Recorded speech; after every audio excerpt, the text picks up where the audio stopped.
Hi everybody, it's Miss Elkins. I'm here to help you about dividing whole numbers.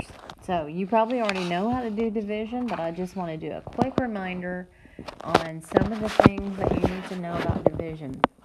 I want you to get out a sheet of paper, or if you got a spiral to keep your notes in, get that out now, and go ahead and start a new page or get a clean sheet of paper and title it Dividing with Whole Numbers. So you'll have something to go back and look at when it comes to remembering how to divide. Alright? So hopefully you got a piece of paper out now. So maybe take some notes. You don't have to write down everything on this paper, but write down the things that I say that make sense to you. So it says brainstorm different keywords or symbols that indicate division. Here's just a few that I thought of off the top of my head. Whoops. I need a pen, not a highlighter. The word split. The word share. The word group. The word quotient. And even the word divide. You don't have to write that down. Divide means dividing. All right. Whenever you have a division problem, there's 3 different ways of showing division. There is the way that we do long division. I call it the long division house. I don't know exactly what its name is. There is a fraction, because every fraction is a division problem. And then there's just the plain old-fashioned division sign that we use with our equations. So something I want you to know about these things is there's a dividend and a divisor. The divisor goes on the outside of your long division problem. And the dividend is the thing that's being divided, and it goes inside. Okay, so 510 divided by 30 is how you would read that. The dividend is the inside number. The divisor is the outside number. To compare that with a fraction, the numerator would be the dividend, and the denominator would be the divisor. Maybe you heard me say top in, bottom out when you're changing a fraction to a decimal, because the top is the dividend, it goes inside, and the bottom is the divisor, it goes outside. Right? And then when you just see a plain old equation like this, obviously the first number is the dividend, and the second number is the divisor. Right? Different ways of writing a division problem, but the dividend always comes first in the equation. It's always on top in the fraction, and it's always inside of the long division symbol. Okay, so let's do a little practice with dividing and using these grids to help me keep my place value. The number one problem I see when people divide is they lose their place value. And place value changes the value of a number. So let's divide 1,134 by 27. Put the dividend inside, put the divisor outside. And the way I start every division problem is I look at the first number and see if my see if my divisor will go into it. Well, 27 doesn't go into 1, so I'm going to put a 0 there so I don't lose my place. Now I'll look at 11. 27 doesn't go into 11, so I'll put another 0 on top of that 1 to keep my place value. Then I move over to the third number in the dividend. So I'm pretty sure 27 will go into 113, but I don't know my 27s, so this becomes a guess and check thing.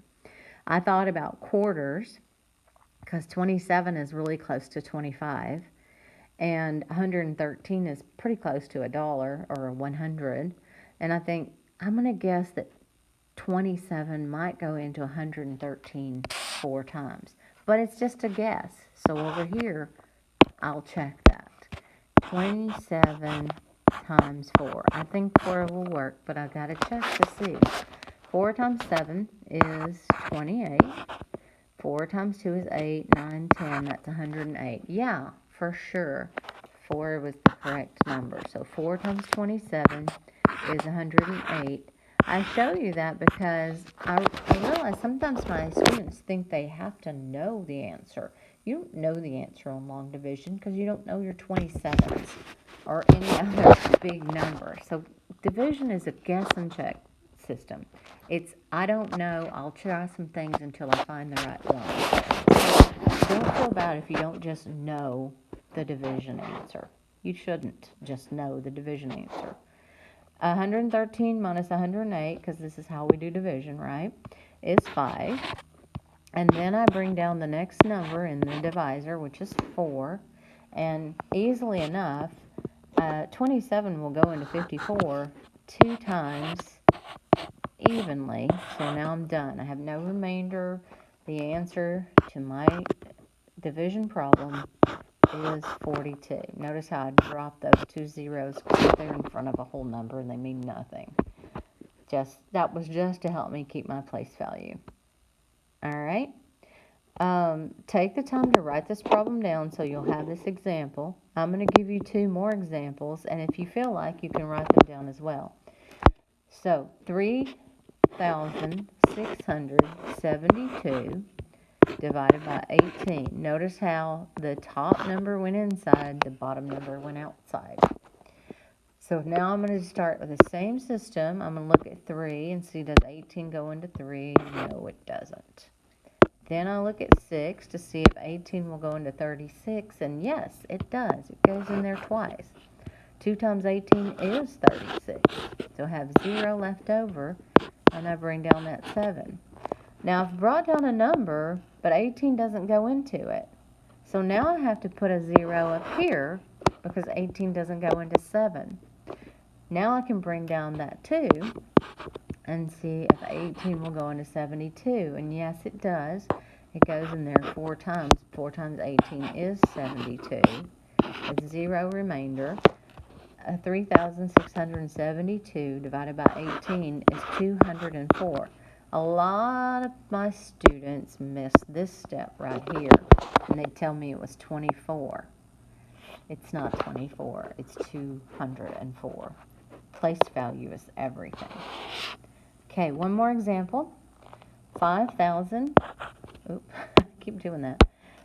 5,224 divided by 8. This is a little bit easier because I know my 8s. I don't know my 18s and my 27s, but I know my 8s. 8 doesn't go into 5, though, so I'll put a 0 placeholder. 8 will go into 52 because 6 times 8 is 48. So, 52 minus 48 is 4, and I bring down that 2. I know that 8 will go into 42 5 times, because 8 times 5 is 40. 42 minus 40 is 2. And finally, bring down that last 4, and 8 goes into 24 3 times evenly.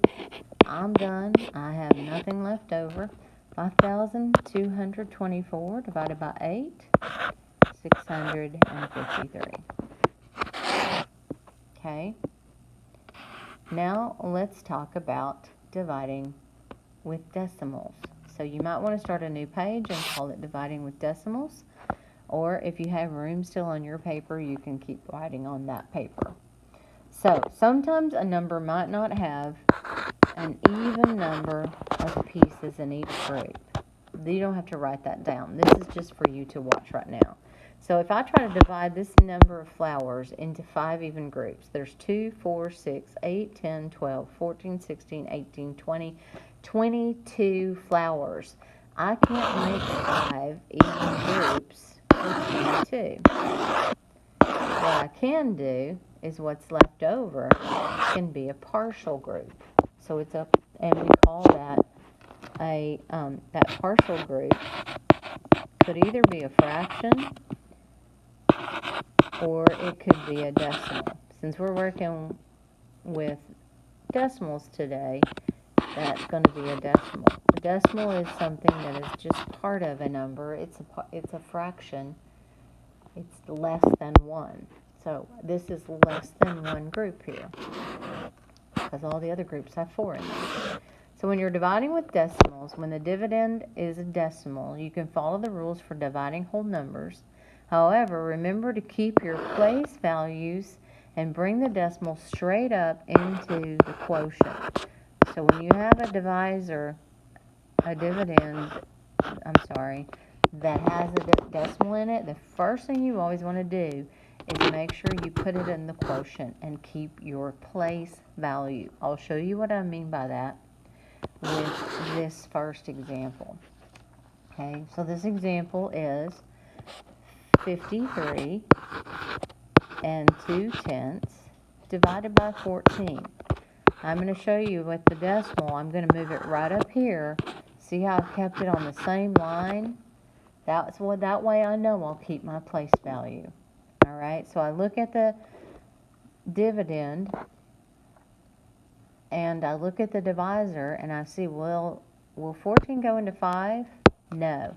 This is where it's really important to keep your place value. 14 doesn't go into 5. Does 14 go into 53? Absolutely. It'll go in there 3 whole times, because 3 times 14 is 42. Pardon me for not guessing and checking right now. I've already done these problems and I know the answer. You don't have to know your 14s. You can guess and check on every single division problem. It's not a big deal. It's okay if you don't know your 14s. All right, so 53 minus 42 is 11. Now I'll bring down that other 2. And again, I've already worked this out. I know that 8 times 14 is 112. I'm done with my division. 53 and 2/10 divided by 14 equals 3 and 8/10. It would be wrong if you told me it was 38. It would be wrong if you told me it was 380.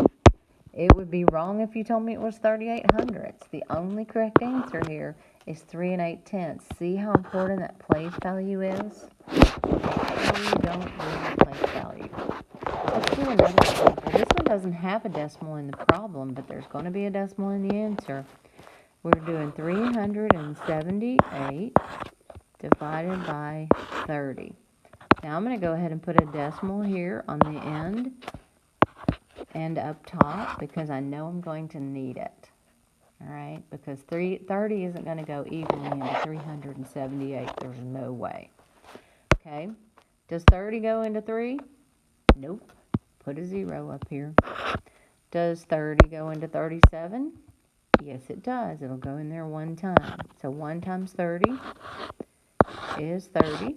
I subtract. There's 7 left over. I bring down the 8. 30 will go into 78 2 times, because 2 times 3 is 6 and 2 times 30 is 60. And then I subtract. I have 18 left over. And now's when I have to bring down that 0, because 30 won't go into 18, but I can bring down a 0 because I haven't brought anything down yet. 30 will go into 180 6 times, because 6 times 3 is 18, so 6 times 30 is 180. So the answer to 378 divided by 30 is 12 and 6/10. One more example before I let you go. 186 and 3/10 divided by 27. Don't forget to bring your decimal up to the top. It's super important. Does 27 go into 1? Nope. Put your 0 placeholder there. Even though it's before a 0 and we're going to drop it, it'll help you with your place value in your problem. Does 27 go into 18? Nope. Put your 0 placeholder up there, just so you don't miss your decimals. Okay, 27 will go into 186. I feel certain. As a matter of fact, I know it goes in there 6 times, because 6 times 27 is 162. And then when I subtract, I get 24. So I have to bring down this 3. Oops, I almost made it something else. And remember, it's past the decimal, so the decimal is right there. This number that I put up on top next has to go on the other side of the decimal. I already know that 27 will go into 243 9 times evenly, because I did the math. Oops, keep doing that. I did the math myself before I started this video. Alright, so the answer to 186 3/10 divided by 27 is 6 and 9. I hope you understand what we did here in these videos. We're going to get a lot of practice, and as you practice and you have questions, please shoot me a message in Schoology or send me an email. I'm happy to help you. I hope you're doing well. I also hope I'll see you soon. Have a great day.